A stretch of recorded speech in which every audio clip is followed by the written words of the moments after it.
हाँ जी, अस्सलाम वालेकुम जी सारे दोस्तों का की हाल। उम्मीद करता हाँ ठीक हो दे खैर खरीत नाल होवो दे।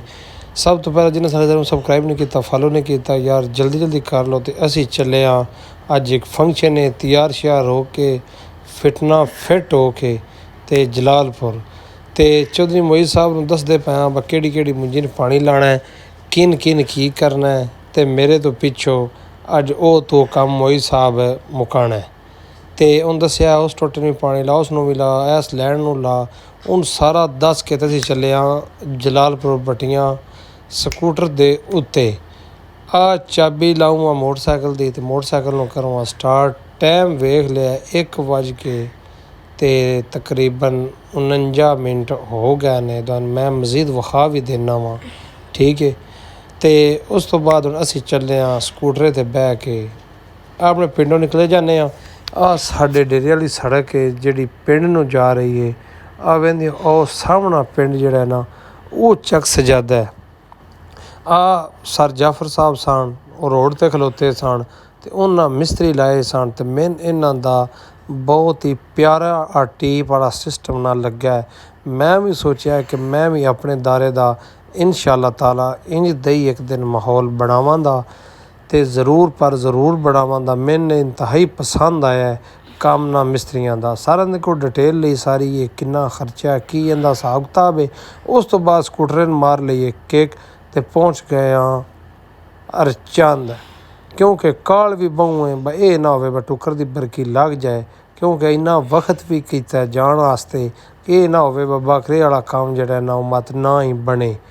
ਆ ਬਾਹਰੋਂ ਬਾਹਰ ਰਸੂਲਪੁਰ ਤੋਂ ਜਿਹੜਾ ਬਣਿਆ ਰੋਡ ਉਹਦੇ ਉੱਤੇ ਸਕੂਟਰ ਪੱਟ ਚਾਇਆ ਹੈ ਅਤੇ ਮੰਡੀ ਲਿਜਾਨਾ ਵਾਂ ਫੁੱਲੋ ਫੁੱਲਾਂ ਅਤੇ ਤੇਲ ਵੀ ਘੱਟ। ਮੈਂ ਕਿਹਾ ਪਹਿਲੇ ਤੇਲ ਵਾਲਾ ਮੁਕਾ ਲਈਏ। ਅਸੀਂ ਆਪਣੇ ਤੇਲ ਵਾਲੇ ਕੋਲੋਂ ਨਾ ਕਿਹਾ 1000 ਦਾ 60 ਵਿੱਚ ਤੇਲ। ਉਸ ਭਾਈ ਹਰਾ ਨੋਟ ਸ਼ੋਟ ਚੈੱਕ ਕੀਤਾ। ਮੈਂ ਕਿਹਾ ਬਿਲਕੁਲ ਠੀਕ ਹੈ ਨੋਟ। ਅੱਗੋਂ ਜਿਸ ਟਾਈਮ ਨਿਕਲੇ ਤੇਲ ਚਲ ਪਵਾ ਕੇ ਅਤੇ ਅੱਗੋਂ ਹਨੇਰ ਵੀ ਆਖਿਆ ਮੈਂ ਵੀ ਅੱਜ ਹਾਂ। ਉਹ ਮੈਂ ਆਖਿਆ ਸੀ ਅਤੇ ਅੱਜ ਤਿਆਰ ਸ਼ਿਆਰ ਹੋਏ ਅੱਲਾ ਦੇ ਬੰਦੀਏ ਤੂੰ ਸਾਨੂੰ ਹਨੇਰੀਏ ਕਰਮ ਵਾਲੀ ਸਾਰੀਆਂ ਗੱਟੋ ਗੱਟੀ ਕਰੂੰ। ਬਹਰਲ ਉਹ ਹੀ ਸਬੱਬ ਬਣਿਆ ਹਨੇਰ ਵੀ ਫੁੱਲ ਆਇਆ ਸਣ ਵੀ ਕਾਲ ਜਿਹੜੀ ਹੈ ਉਹ ਵੀ ਫੁੱਲੋ ਫੁੱਲ ਸੀ। ਆ ਉਹ ਜਗ੍ਹਾ ਨੇ ਜਿੱਥੇ ਛੱਤ ਬੰਦੇ ਨੇ ਠੀਕ ਹੈ। ਇਹ ਜਲਾਲਪੁਰ ਬਟੀਆਂ ਦੇ ਵਿੱਚ ਛੱਤਾਂ ਬੜੀਆਂ ਇਹਨਾਂ ਦੀਆਂ ਮਸ਼ਹੂਰ ਛੱਤਾਂ ਨੇ ਠੀਕ ਹੈ।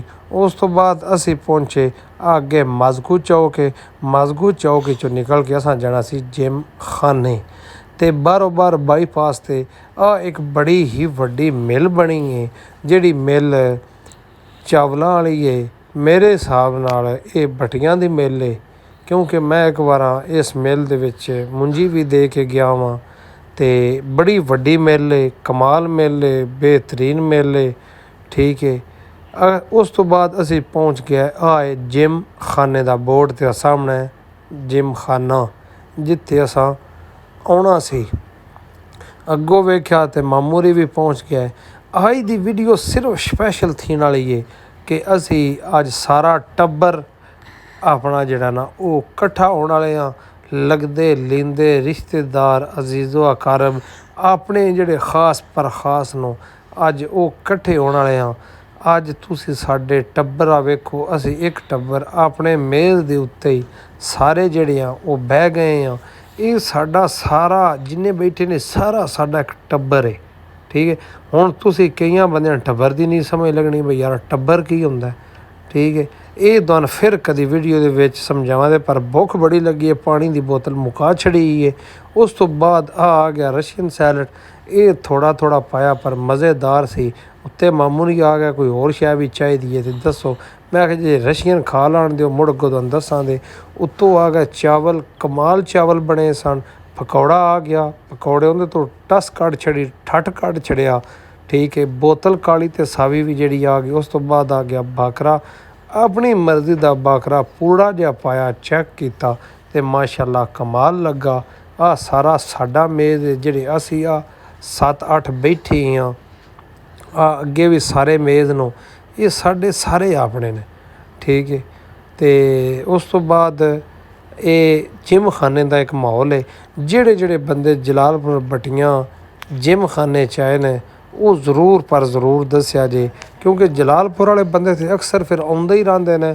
ਲੇਕਿਨ ਜਿਹੜੇ ਦੂਰ ਦਰਾਜ਼ ਦੇ ਬੰਦੇ ਨੇ, ਹਾਫਜ਼ਾਬਾਦ ਜਲਾਲਪੁਰ ਭੱਟੀਆਂ, ਹਾਫਜ਼ਾਬਾਦ ਜਿਹੜਾ ਜਿਮਖਾਨਾ ਨਾ ਹਾਫਜ਼ਾਬਾਦ ਜ਼ਿਲ੍ਹਾ ਹੈ, ਲੇਕਿਨ ਪਿੰਡ ਜਿਹੜਾ ਜਾਂ ਸ਼ਹਿਰ ਜਲਾਲਪੁਰ ਭੱਟੀਆਂ ਜਿਮਖਾਨੇ ਦੀ ਗੱਲ ਹੋ ਰਹੀ ਹੈ। ਉਸ ਤੋਂ ਬਾਅਦ ਅਸਾਂ ਪਾਈ ਆਪਣੀ ਚਿੱਟੀ ਬੋਤਲ, ਕਾਲੀ ਇਸ ਤੋਂ ਨਾ ਪਾਈ ਪਰ ਰੰਗ ਅੱਗੇ ਹੀ ਕਾਲਾ ਹੈ, ਮਾਮਾ ਬੋਤਲ ਵੀ ਪੀ ਕੇ ਜਿਹੜਾ ਰੰਗ ਰਹਿੰਦਾ ਨਾ ਕਤਰੀ ਉਹ ਵੀ ਨਾ ਕਾਲਾ ਹੋ ਜਾਏ। ਇਸ ਵਜ੍ਹਾ ਤੋਂ ਅਸੀਂ ਤੇ ਚਿੱਟੀ ਬੋਤਲ ਜਿਹੜੀ ਹੈ ਨਾ ਉਹ ਜਾਂ ਵਹਿੰਦੇ ਉਹ ਪੀਂਦੇ ਪਏ ਹਾਂ, ਦੂਜੀ ਨਹੀਂ ਪੀਤੀ। ਉਸ ਤੋਂ ਬਾਅਦ ਖਾਣਾ ਛਾਣਾ ਖਾ ਕੇ ਬਾਹਰ ਨਿਕਲੇ, ਠੀਕ ਹੈ, ਆ ਸਾਰਾ ਮਾਹੌਲ ਹੈ। ਅਤੇ ਮੈਂ ਤੇ ਉਮਰ ਫਾਰੂਕ ਦੋਵੇਂ ਮਾਮੇ ਅਤੇ ਫੁੱਫੀਆਂ ਦੇ, ਅਤੇ ਅਸੀਂ ਹੁਣ ਚੱਲੇ ਹਾਂ ਘਰਾਂ ਨੂੰ। ਉਮਰ ਸਾਹਿਬ ਆਂਦੇ ਨੇ ਸਾਹਮਣੇ ਘੋੜਾ ਖਲੋਤੇ ਤੇ ਝੂਟਾ ਲਵੀਏ, ਮੈਂ ਆਖਿਆ ਉਹਨਾਂ ਖੂਬਾ ਥੱਲੇ ਲਵੇ, ਅਤੇ ਅਸੀਂ ਵੀ ਝੂਠੇ ਵਾਲਾ ਜਿਹੜਾ ਨਹੀਂ ਸਬੱਬ ਲਾ ਲੈਂਦੇ ਹਾਂ।